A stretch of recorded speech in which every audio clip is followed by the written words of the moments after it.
people who eat meat are largely enthusiastic about cultivated meat. And interestingly, it's the people who eat the most meat who are most enthusiastic about cultivated meat. So, I mean, the hypothesis of the book is we're not going to change culture. We're not going to convince people to eat less meat at the sort of scale that we would need to make a dent on a massive upward trajectory.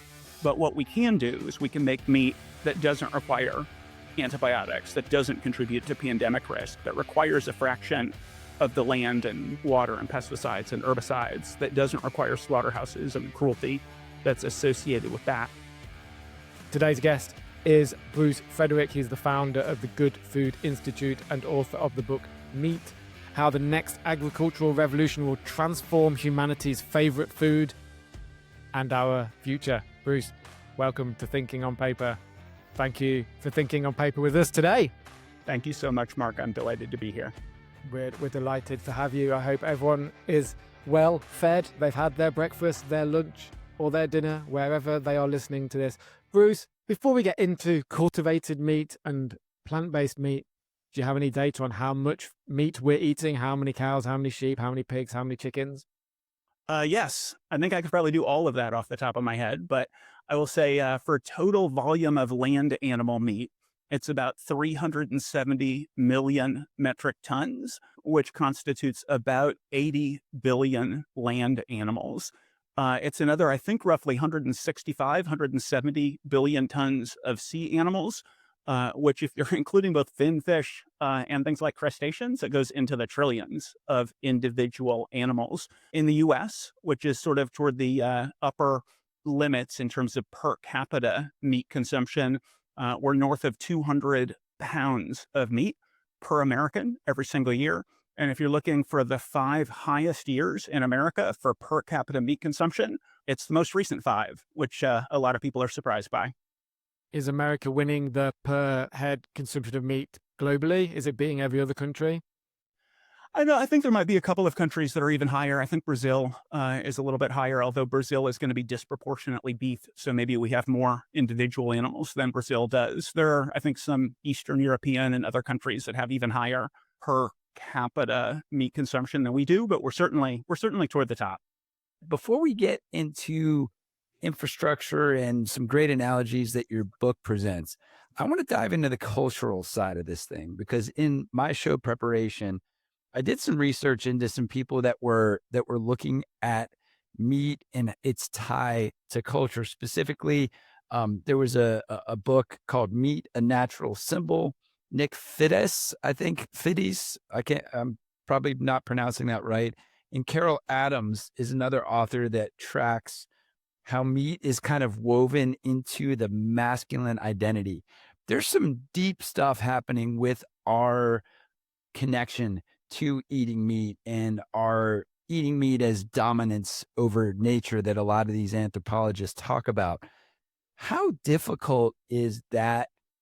Is it going to be to kind of change culture? Because I think that's what we're trying to have, a shift. We're trying to direct a culture shift a little bit with this. Talk me through that a little bit. I don't know if we are trying to direct a culture shift. I mean, the point that I make in the book is that, yes, meat is culture. Meat is a natural symbol, kind of all of what you said. But I think when you ask people what it is that they love about meat, whether it has to do with tradition or culture or even masculinity, there aren't that many people who are pointing toward the need for slaughterhouses. And the people who do are generally the sort of Joe Rogan, RFK types, or some of my uncles and cousins who are hunters. They are not buying industrial animal meat. The people who are buying industrial animal meat, which is 99% plus of meat, certainly in developed economies, those people, what they love about it is it's delicious, it's reasonably priced, it's very high in protein, very high in some micronutrients like iron and B12. So they're looking to it for nutrition, or they're looking to it for deliciousness. They want it to be affordable.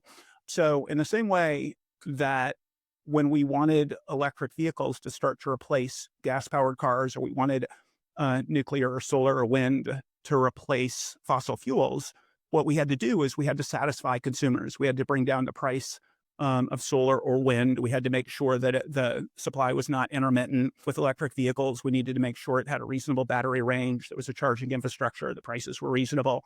So, especially with cultivated meat, it's exactly the same product, but significantly cleaner, safer, healthier.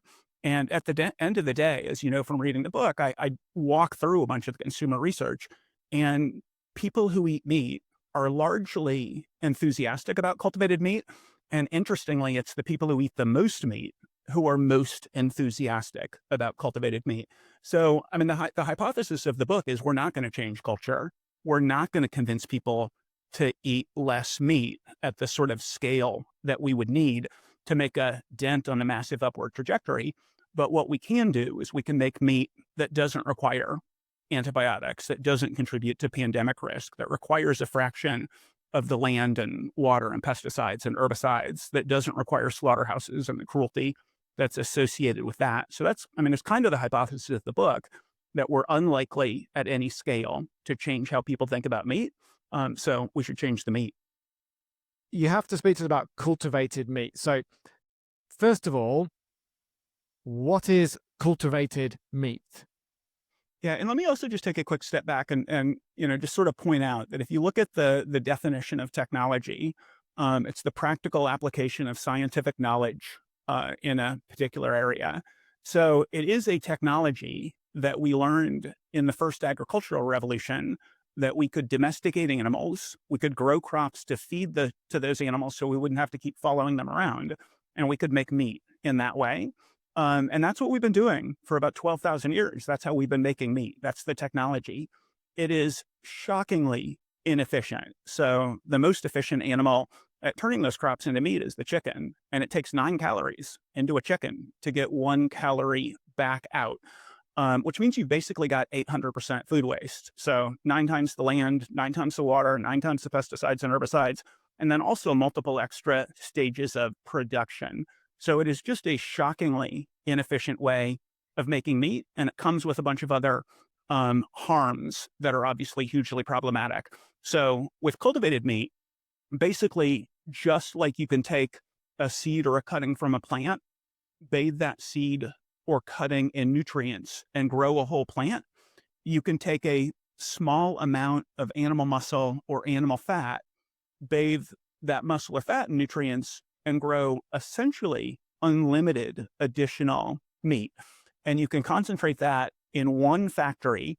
Looks an awful lot like a brewery. So basically, you can have everything from the small brew pub to the massive, Anheuser-Busch or whatever brewery, except that instead of brewing beer, you'll be making meat. And it really does look an awful lot like a brewery. Doesn't require antibiotics, doesn't contribute to pandemic risk, requires a fraction of the land and water and pesticides and herbicides and everything else, requires far more land and inputs, so food prices can go down, which will contribute to alleviating hunger and malnutrition. And it takes animals largely or completely out of the equation, which means the animal cruelty goes away as well.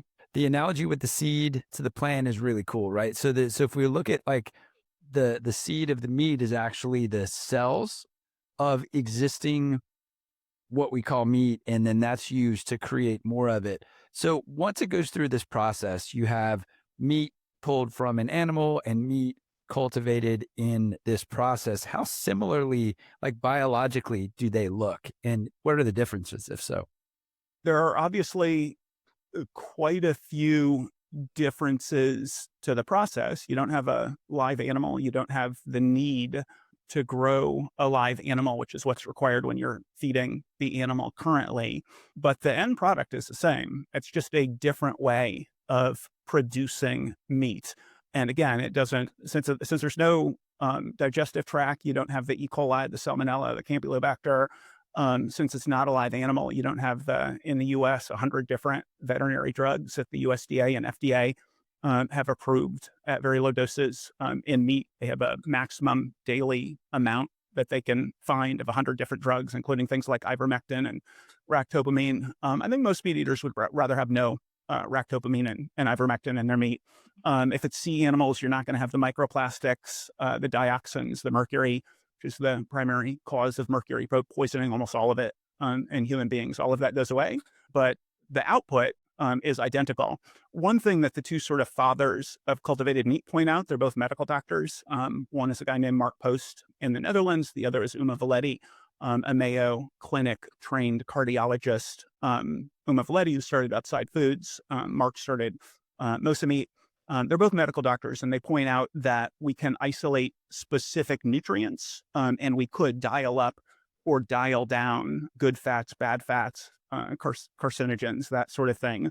That's probably at least a couple of steps away. I mean, they could do it now, but it presents some additional regulatory hurdles that I think we don't need in the short term, and also some scientific hurdles that I think will be a couple of steps down the line. In the short term, you're looking at the exact same product. Mouthfeel. What? Sorry, Mark. Where Just are we? No, I do. Where are we today? Can I buy it? In a very limited number of places, you can buy it. So the first regulatory approval was in Singapore a little less than 6 years ago in December of 2020. The second and third regulatory approvals were in the US in April of 2023. So just a little over 3 years ago. There are now a dozen regulatory approvals across 5 countries. Which meats? So there's chicken available, beef available, salmon. There's a pork fat that is blended with pea protein. And then there's a company called Vow, an Australian company that's selling in Australia, New Zealand, and Singapore. And they're making a sort of foie gras-esque product. So it is actual meat, but it's kind of a duck foie gras blend thing. And one of the things that they point out, and that other people have pointed out as well, is the meats that we have now are not necessarily the meats that are most delicious. They're meats from the animals that human beings have been most able to domesticate. So they're saying, let's not stop at the limits of what we can domesticate. Let's stop at the limits of the human imagination.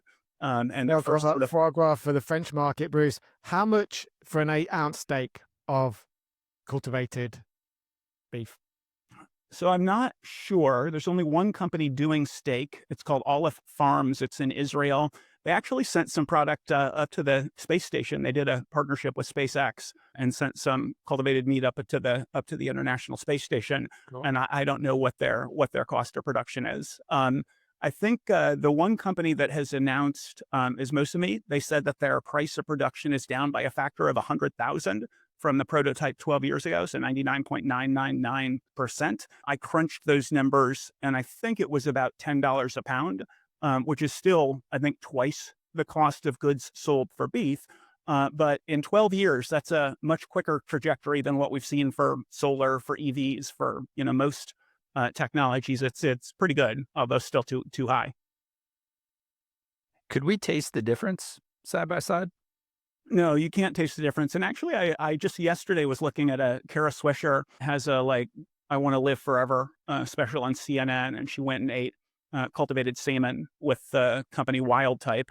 One of their co-founders is also a medical doctor. That's pretty common in cultivated meat because it's basically, medical doctors are trained in tissue engineering oftentimes. And this is basically tissue engineering, but focused on growing meat rather than growing human tissue. And she tried it and said she was just completely blown away, absolutely could not tell the difference, which has also been our experience. I was having cultivated meat at one of Jose Andres's restaurant when it launched in 2023 with the guy who was then CEO of the Bezos Earth Fund. He's now a professor at Georgetown in the London School of Economics, and his name is Andrew Steer. He previously ran the World Resources Institute, and he said it was like the best cut of chicken he had ever had. And that's a lot of people talk about the consistency of cultivated meat. So you've got a capacity where, Kobe beef is going to cost the same amount as chicken because it's going to be the same difficulty of creation. Obviously, creating the steak is going to be more expensive than creating like a burger. But once you've got the burger, it's like the best burger you've ever had. Or once you've got the chicken, it's like the best chicken you've ever had. And that will be consistently so. So oftentimes if people eat meat, you can get some gristle, you can get some veins, you can get some particularly tough meat. This has a much greater tendency toward consistency, and it can be consistency aligned to whatever your preferences are. Does it cook at the same speed as regular meat? So part of cooking is the preparation. and part of the culture of meat is the preparation. Does it cook in the same amount of time? Yeah, I mean, it cooks in the same amount of time because it's the same thing. The early iterations of a lot of this are likely to be blends. So it's likely going, a lot of the early iterations are probably going to be like 10% cultivated meat and then 90% either mycoprotein or plant protein, just so that they can hit taste parity sooner. And because, as I'm sure you've experienced, most of the plant based meats are not very good. So this will allow the plant based meat to be indistinguishable from animal meat by having 10% actual animal meat, but produced in this new and better way.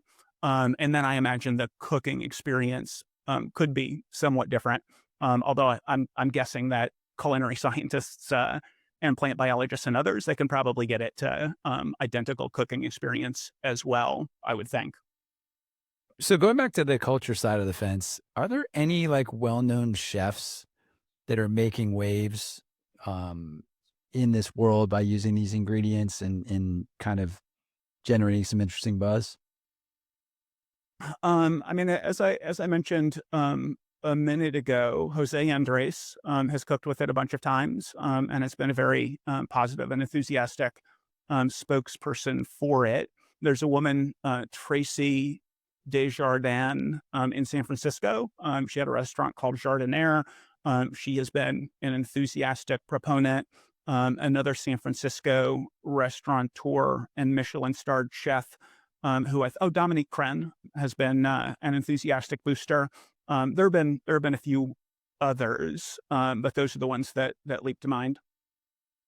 Have you ever heard of Mark? Have you ever heard of Umaro before? U- Umaro? No. Umaro, yeah. Who I is that? first came across. I'm kind of a Shark Tank junkie. Watch that show a lot, and Umaro was on season 13 of Shark Tank and actually got $1 million from Mark Cuban. I've never tasted it. I've never seen it out anywhere. What do you know about Amaro, Bruce? I mean, Amaro actually came out of, I think we haven't gotten to this yet, but in addition to writing the book Meat, a decade ago, I started an organization called the Good Food Institute. We're a completely nonprofit organization, and just like Environmental Defense or World Resources Institute, works on energy transition and creating the policies and the science and the innovation that will allow solar and nuclear and EVs and other technologies to be successful. That's what GFI does, but focused on plant-based and cultivated meat. We have about 250 team members around the world. The plurality of our team members are scientists. And the number one thing we're doing is trying to help governments recognize that plant-based meat and cultivated meat can be a boon to their economies and also help their food security, food self-sufficiency, food systems resilience. So that's what we do. But one of the other things we do is we grant $3 to $5 million per year through a competitive grant program. And it's focused on solving key technological challenges to getting to price and taste parity for these technologies. And Numero actually came out of a GFI $250,000 grant to the two founders of the company. And I believe, I haven't looked into Umaro in a little while, but I believe it continues to be on shelves and they continue to innovate. Beth Zotter and Amanda Stiles are the two co-founders. And yeah, it was a big moment for us when they were on Shark Tank and got that investment. And I think they have continued to innovate and produce their product.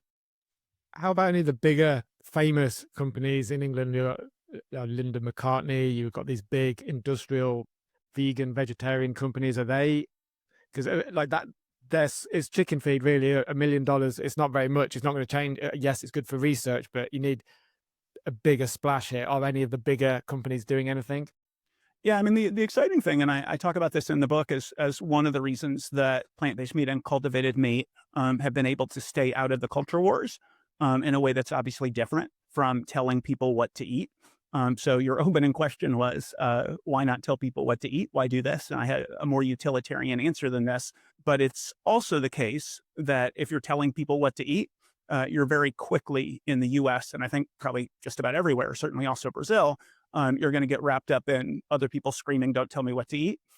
So by focusing on innovation and consumer choice and science and small business and all these sorts of things, we can stay above the culture wars. And one of the things that's allowed us to do that is that the largest meat and food companies in the world are enthusiastic about these technologies. So JBS is the largest meat corporation in the world, obviously also the largest meat corporation in Brazil. GFI, I mentioned what we do. We exist also. GFI is actually 6 organizations because we have GFI in the US, but then we also have India, Israel, Brazil, Asia Pacific, and Europe.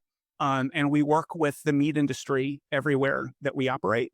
We go to meat industry conferences and talk to and table to talk to people in the meat industry about the fact that this is meat, just produced in a different way. JBS, of the 3 largest meat companies in the world, is probably the one that has been most enthusiastic about both cultivated meat and plant-based meat. They actually own the Vegetarian Butcher in Europe, which I think is Europe's largest plant-based meat company.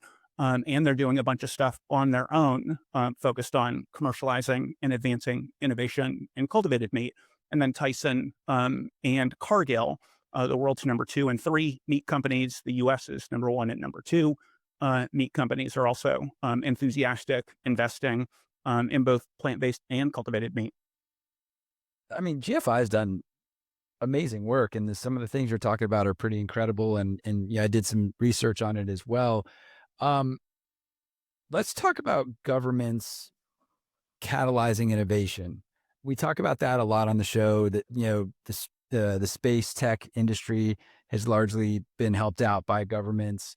The recent executive orders on quantum computing are helping the quantum industry out. Correct me if I'm wrong. GFI did a needs assessment in 2025 to kind of say, this is the number that we need to basically jumpstart the industry. I think it was $10 billion. Can you explain like how that needs assessment was put together and what the $10 billion would generate for the ecosystem? Yeah, so that was a McKinsey needs assessment that we are leaning on. I expect that we'll have a new one circa January. We're definitely going to have a beta version of a technological readiness analysis in January. Up until maybe 6 or 8 months ago, our science team, their response to the idea that it would be useful to have a comprehensive analysis of what's going to be required to get to price and taste parity is that there's just too much that we don't even know that we don't know to try to isolate every single step to get us to price and taste parity. They now feel like they can do a reasonable job of that. So in January, we will have a sort of beta version, and then we'll sort of do a wisdom of the crowds analysis to try to hone it into something that can actually be peer review published, et cetera. And we'll have in January our best understanding of literally everything that has to happen to get to price and taste parity for both plant-based meat and cultivated meat.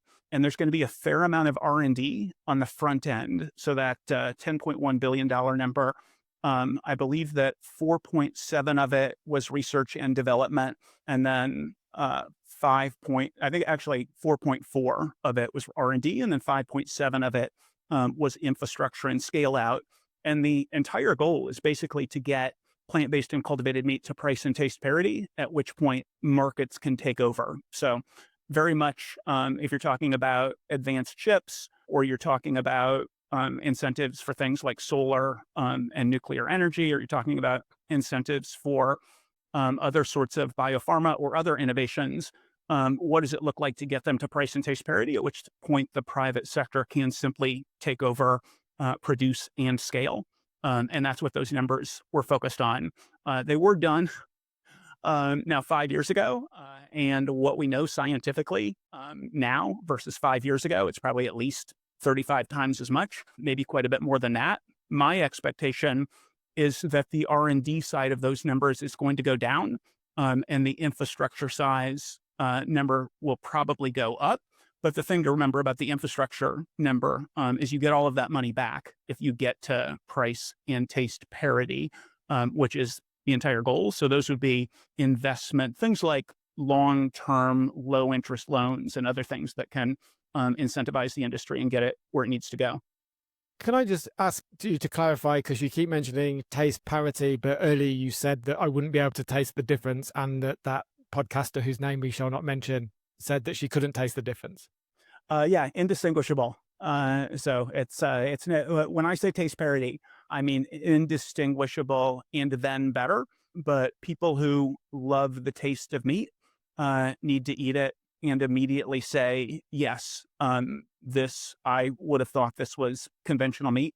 And ideally, I would have thought this was the best conventional meat I ever had.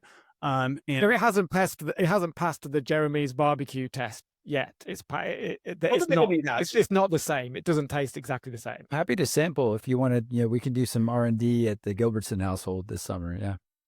Cultivated meat has. So cultivated meat is at taste parity. People who eat cultivated salmon, cultivated chicken, cultivated beef, the VOW product, they think it's indistinguishable. And as I mentioned, Andrew Steer said it was like among the best chicken meals he'd ever had.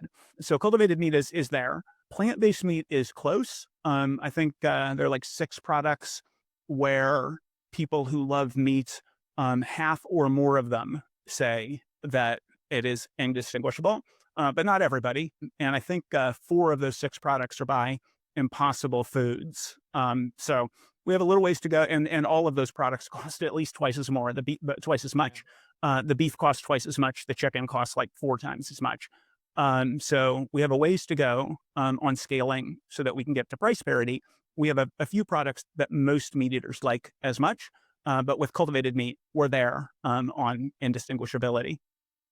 Bruce, a few weeks ago, and this happens quite regularly, I spend my time between the UK and France, and sometimes I need to go back to England from France, or I need to go back to France from the UK. And on more than one occasion, I've been stopped from traveling because of French farmers. They are very protective. In the UK, the lobbies in America, I don't need to speak about the beef and the milk lobbies in America. Everyone's well aware of how powerful they are. The numbers are blurry, but let's say ish 1 billion people are reliant on animal agriculture in some way. Maybe the number's less than that. Maybe it's not that high. It's a lot of people. What happens to those? We speak about collateral damage on this show a lot. The collateral damage of the progress for tech. What happens to these people? Can they pivot into producing this meat? Yeah, I mean, I spent some time on this in chapter 10 of the book. And this is obviously not something that is automatically solved by a shift to plant-based and cultivated meat. But because it requires so much less land, it's the sort of thing where if we brought the political will, it could be solved. So I start from the observation that farming is already and ranching is already really, really hard. A big part of that is the ethos of get big or get out. Everywhere in the world, the number of farmers, the number of ranchers is going down. In most places in the world, that's happening even as volume of production is going up. And none of that has to do with plant-based or cultivated meat. So French farmers are pissed, Indian farmers are pissed, American farmers are pissed, and none of that has to do with plant-based or cultivated meat. So it would not be self-executing, but No, it's to do with it's to do with their livelihood being taken away, and this would do the same thing. Well, but the observation in the book is that it is already incredibly hard. So let's start there. They're already incredibly angry. Let's start there. What would it look like to create policies that leaned in on prioritizing the needs of farming families in France, in the US, in Brazil, everywhere? If we are going to need, like right now, we use about 3 billion hectares of land for animal agriculture. It's about 80% of agricultural land. The World Resources Institute says if meat consumption keeps going up at the level it's expected to be going up, we're going to need to double that. And they say there will be no wild spaces left, no forests, no savannas, no wild spaces. 3 billion hectares is about how much we've got left globally. It's hard to imagine how we turn back the clock on get big or get out and change the policies that farmers are angry about now if that kind of need just continues. So my hypothesis in the book, and my hypothesis generally, is that if we can require vastly less land, that will open up opportunities to increase regenerative ranching, which has higher price points for farmers and ranchers, to increase organic and foods for human consumption instead of having to grow the vast majority of crops for chickens and pigs and farmed fish. We could incorporate ecosystem services into how we think about land stewardship. It's not just let's ranch animals and grow crops. Let's put some of this into nature-based carbon sequestration and biodiversity preservation. Those sorts of things. And there's a group called Green Alliance in the UK that actually modeled this in Europe. They looked at 10 European countries and analyzed if we shifted meat consumption in these 10 countries to 2/3 alternative meats, and we used a third of that land for domestic consumption, a third of that land for ecosystem services, and a third of that land to increase the amount of organic and regenerative animal farming, what would happen?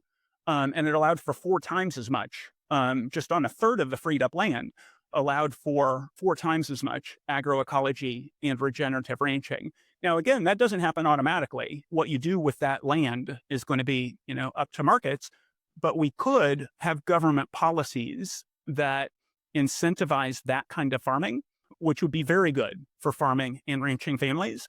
And if we need more and more and more land, it's really hard to imagine what the solution for farmers and ranchers is going to be. So it's not self-executing. The alternative meats don't naturally solve agricultural consolidation, but they certainly open up room to solve agricultural consolidation. And that's why we would love to see alliances across alternative proteins, agroecology, regenerative ranching, farmer cooperatives, and all that sort of thing as well. Let's talk about where the money is coming in and where it's going from an investment perspective. We always like to look at that. I don't know if this is accurate, but according to my research, I found that 75 cents out of every dollar that comes into this alternative protein market goes to fermentation. Is that correct? And if so, what the heck is fermentation related to all of this as an alternative protein source? I'm not sure if that number is correct. That might be the correct number for the last couple of years. It wouldn't surprise me. And there are two forms of fermentation. In the introduction to the book, I point out that the company Quorn, Quorn, you can actually find them this year self-identifying as a plant-based meat company, but they're actually not. They use mycoprotein. So for the vast majority of people, they're not going to know that Quorn is not a plant-based meat because mycoprotein, fungi, most people, I think, assume is a plant, unless they're asked. Maybe most people could get the answer right. But the main thing is fungi, mycoprotein has to be fed. They don't have photosynthesis. They don't make their own food. And that's part of that fermentation number. Actual companies like Quorn, the Better Meat Company, Nature's Find, other companies that are basically making whole products designed to replicate meat, but using mycoprotein, much like Impossible uses soy or Beyond Meat uses peas. And then the other half of that, and I think probably the bulk of the investment money, is something called precision fermentation. And precision fermentation involves basically taking yeast and programming the DNA of something like casein into the yeast. You could also program the DNA of a meat protein or an egg protein or whatever into the yeast. And then just like you can use yeast to spit out alcohol, you can use yeast to spit out animal proteins. And that is actually how the heme in the Impossible Burger is made, is using precision fermentation. It's how something like 99% of the rennet in cheese is made and has been since the mid 1990s. It's how insulin now is made. Insulin used to come from, I think, pig intestines. Rennet used to come from calf stomachs. And now they're using synthetic biology, which is also called precision fermentation. Interesting. So when I read that fermentation, I'm thinking about kimchi and that sort of thing. But this is entirely different in the precision nature of actually reprogramming the biology of things to yield a different result. Super interesting. I was thinking about wine and beer, not kimchi. Yeah, or sauerkraut, or famously over here, RFK Jr. Talked about how he eats a lot of meat and he eats a lot of fermented foods. So he actually travels with sauerkraut, which is kind of interesting. But in any event, yes, this is in the intro of the book. I say most people, if you're thinking about fermentation, you're thinking about kimchi or beer or sauerkraut or something like that. So it's unhelpful. So I fold mycoprotein biomass fermentation into plant-based in the discussion of the book. And then I fold precision fermentation, which is going to be used either for ingredients in plant-based meat, or it's going to be used to create the feed for cultivated meat. So I just fold it into those two discussions. But we do have, it is 1/3 of the alternative protein equation. And we have significantly more than probably any of your viewers and listeners would want to know on the GFI website into the science of both forms of fermentation. So that's just gfi.org. Let's get scary. Scare us a little bit, Bruce. Let's talk about antibiotic resistance. I know in your TED talk that was the button. So scare us. Yeah, I mean, it is a little terrifying, antibiotic resistance. So if people really want to scare, you could Google the end of working antibiotics. An even bigger scare, add the word China to your Google search. The end. Also, add that to anything who makes it scarier. Yeah, I mean, at least in this case, it's real. I mean, the world has not banned a lot of human relevant antibiotics from use in farm animals, and this is chapter 3 of the book. 70% of the medically relevant, so 70% of human prescribed antibiotics are currently fed to farm animals. Not because those animals are sick, but because if you're going to cram 50,000 chickens in a shed, 100,000 salmon in a tank, your death losses are going to be astronomical. And the industry realized actually they won't be. If we just drug these animals up, they can live through these conditions until we slaughter them. And that is one of the top two, probably the top cause of antimicrobial resistance, which is leading us toward the end of working antibiotics. And both of the top causes, overprescription in humans and use in animals, get worse every single year and have been getting worse every single year for decades. We are very unlikely to make progress on overuse in humans because that's actually an equity issue. We have underuse in humans in developing economies, but we can eliminate the use in animals, which would go a long way toward preserving working antibiotics if we just phase them out in animals, which plant-based and cultivated meat allow us to do. And the end of working antibiotics is the end of modern medicine. You cut your knee, you could, the antibiotics that the doctor would prescribe don't work. You get a tooth infection, the antibiotics are not going to work. So dental surgery becomes impossible. Things like cesarean sections, death losses from infection, from C-sections, would skyrocket. Every kind of medical procedure that benefits from antibiotics, like all of those death losses just skyrocket. How do we measure the effectiveness of antibiotics? How do we measure the resistance?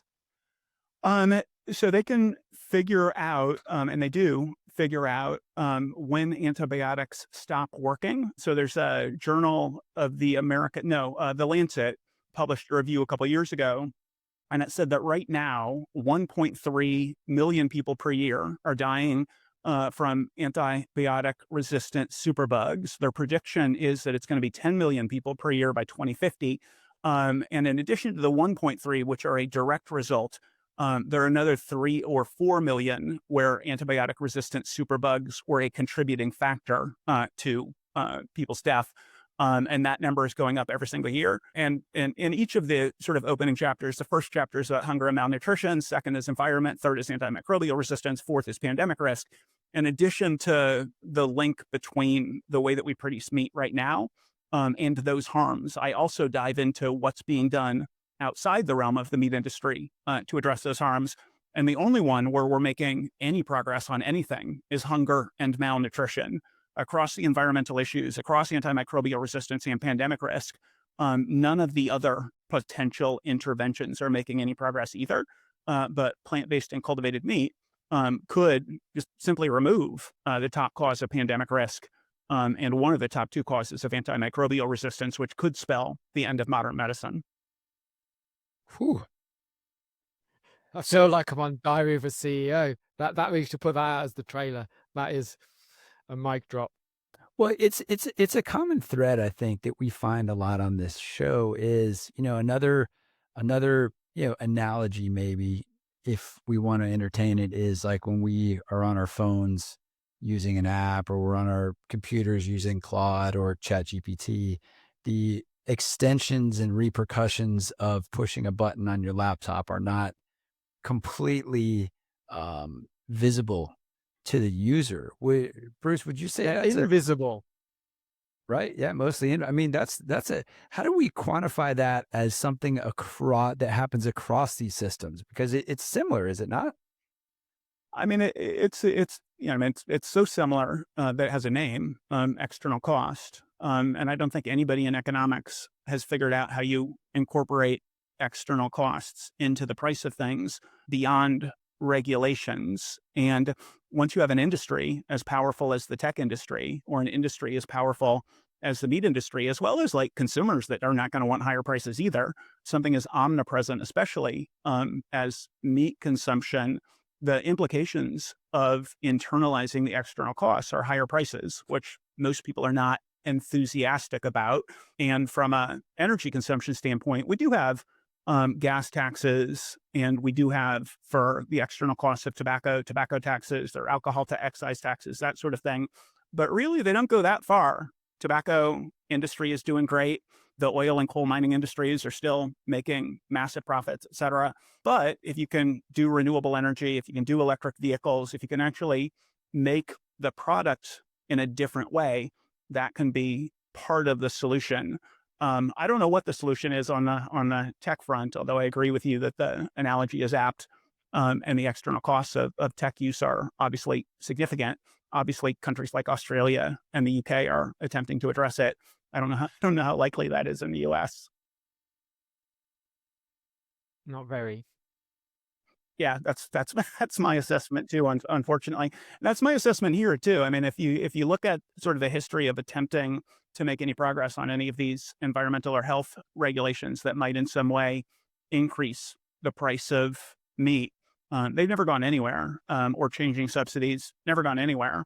But if we can make meat from plants, if we can cultivate meat from cells, that can have the same effect, solving those problems or markedly ameliorating them without meeting with opposition from incumbent industry, which I think makes the intervention tractable.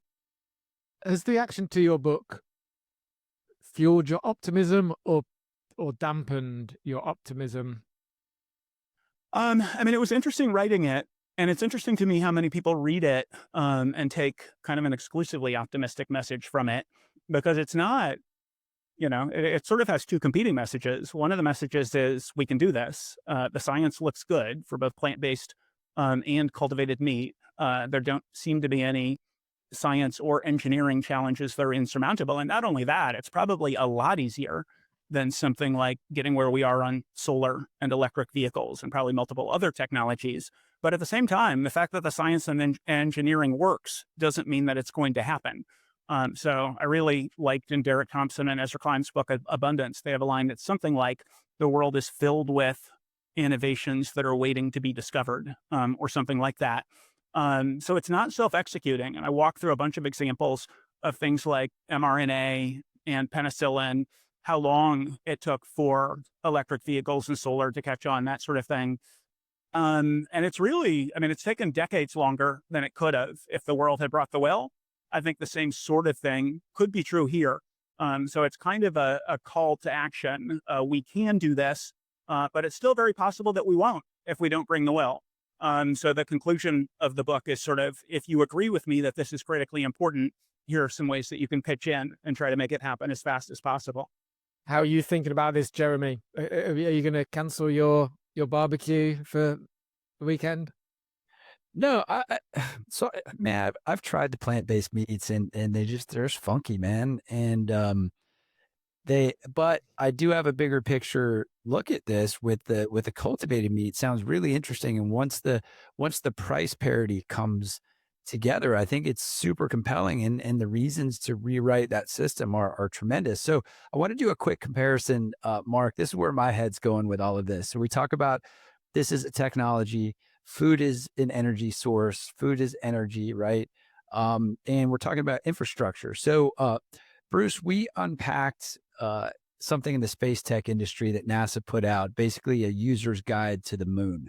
And it basically cast out, hey, here's what we need from the industry to make a permanent presence on the moon happen. If we did an analogy to this ecosystem, to this infrastructure, and you could put out, our guide to embracing cultivated meat, what would be like four key pillars that the private industry could take action on and potentially benefit from the investment into?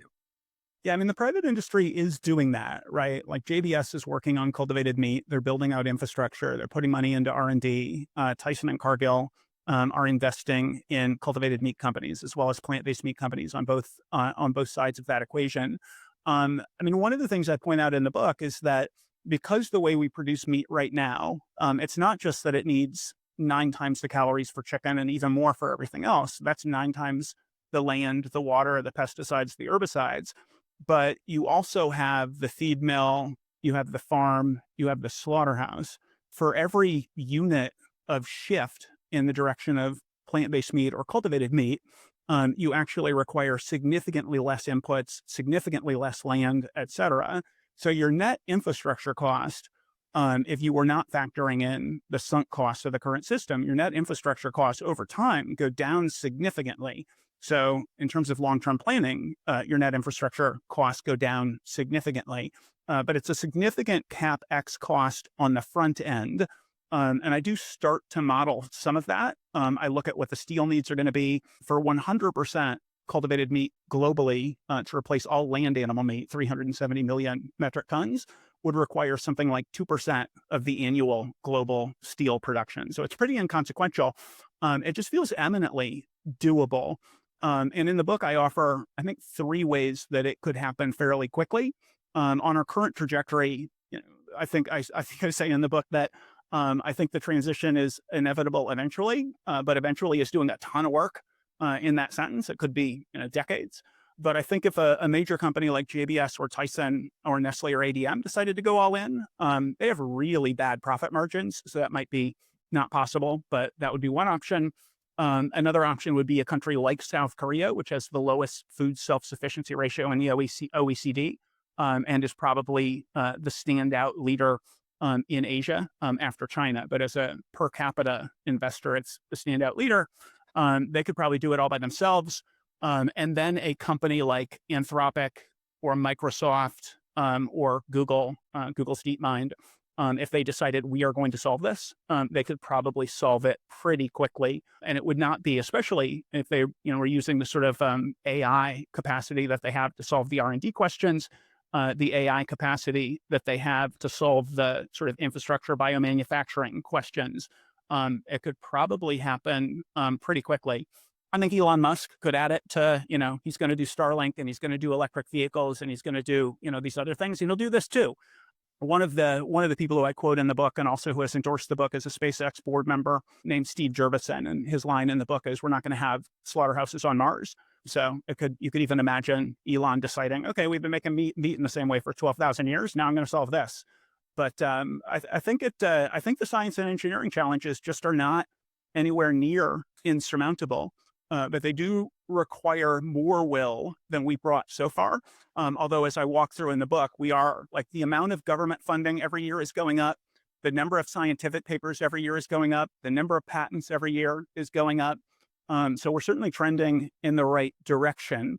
But we do still have scientific challenges, and we have even bigger infrastructure and scaling challenges, both for plant-based meat and for cultivated meat. As we approach the landing of the plane, you've painted a very, very, very good picture of what this could look like. 10 years ago, I believe we were all going to be eating grasshoppers and insects, and we're not. What makes this different? Why when the same thing happened to cultivated meat that happened to we're all going to eat insects? I mean, grasshoppers and insects is a diet change intervention. We have to convince people if they want to eat grasshoppers and insects. With plant-based meat, and even more so with cultivated meat, it's just a different way of producing the exact same thing. If you were polling people 10 years ago about eating grasshoppers and insects, there was just overwhelming revulsion in developed economies. There's still overwhelming revulsion in developed economies. But even if there weren't, there's not overwhelming revulsion to eating more beans. And yet the world is not eating more beans. There is something distinct about meat. In the book, I talk about people who say, well, look at how much plant-based milk people are consuming. And I point out that plant-based milk has been winning taste tests for more than 25 years, whereas plant-based meat has never won a taste test so far. It's come close, but it hasn't gotten there yet. And then cultivated meat, it's literally the exact same thing. So it's certainly possible that in 10 years, we will not have made a lot of progress. We do need to get to price and taste parity. We're moving in the right direction, but moving in the right direction is not the same as getting there. And we do have to get there. And until we get there, gains in terms of sales. So I think we will have made a lot of progress in 10 years, but we might not have a lot of sales in 10 years. It's very similar to if you look at the trajectory of solar or the trajectory of EVs. With EVs, General Motors launches the EV1 in 1996. They spend $1 billion on it. They end up crushing all of the cars by about 2001. And most of the world just wrote off EVs. Tesla wasn't even founded until 2003. And we didn't get to 1% EV sales until 2016. But now EV sales are shooting up the S-curve of adoption. In China, they passed 50% in 9 years. And that's because of bringing down costs, improving battery range, and setting up a charging infrastructure. The same thing can happen for cultivated meat for sure. Maybe for plant-based meat. I think it's likely that it could be like many times what it is now for plant-based meat. But they do need to get to price and taste parity. That is an eminently solvable problem. Can we do it in 10 years on our current trajectory? Maybe not. Could we do it in 5 to 10 years if we really brought the will? I think almost certainly. Forget about the utility grid to support data center infrastructure and technology. You figure out the utility grid to support humans. I love this conversation. Bruce, very amazing answers, well detailed, great information for our guys and me and Mark. This was fantastic. I'd love to have a follow-up to kind of see how this industry is progressing and the things you're tracking, and really appreciate you joining us today. Thank you very much, Jeremy. I appreciate that. And I am at your disposal. And people who want to check out the book, it's just meatbook.org. You can find out much more depth about everything we've just been discussing. Thank you very much. And since we're on websites, www.thinkingonpaper.xyz for this episode and every other episode in the Thinking on Paper canon. If you're listening to this and you have eaten plant-based food, if you eat plant-based meat regularly, please let us know in the comments why you like it, what you think about it. If you've tried cultivated meat, please tell us if it passes your taste test and what you'd like to see happening in the future of meat. Until next time, stay disruptive, be curious. Keep thinking on paper.